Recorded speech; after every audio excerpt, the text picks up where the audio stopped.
সালামু আলাইকুম। খুবই গুরুত্বপূর্ণ একটি কথা বলবো ভাই, আপনাদের মাঝে শেয়ার না করলে হবে না।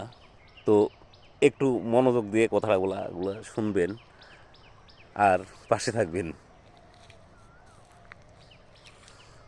জমি বিক্রি করে আইফোন কিনছে ভাই, ফেসবুকে কাজ করবে, তো ঠিক আছে। তারপরেও আবার করছে কি, স্টার কিনছে।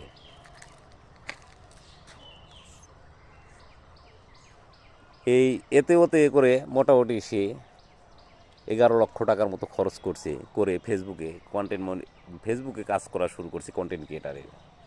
তো যাই হোক, এইভাবে নগদ টাকা দিয়ে কয়দিনই আর কাজ করা যায় ভাই বলেন। স্টার দিয়ে কাজ করা, এইভাবে করতে করতে 4 মাস, 5 মাস, 6 মাস, 7 মাস পর্যন্ত কাজ করার পরে সেই ব্যক্তিটা যা কিছু ছিল সব কিছু বেচে কিনে দিয়ে শেষ। এখন বর্তমানে সে ঢাকায় গার্মেন্টসে চাকরি করছে।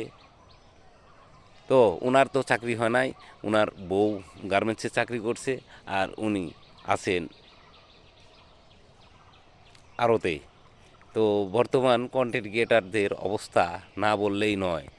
টাকা পয়সা দিয়ে কখনোই আপনি সফলতা নিয়ে আসতে পারবেন না। আবার কিছু কিছু সময় আছে টাকা পয়সা দিয়েও সফলতা আনা যায়।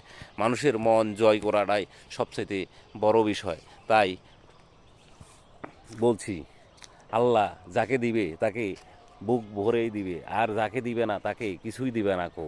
এই কথাটা সবসময় মাথার উপর রাখতে হবে। অতি লোভে তাঁতি নষ্ট, আমরা গ্রামের বাঙালি, কথাটা যেন মনে থাকে।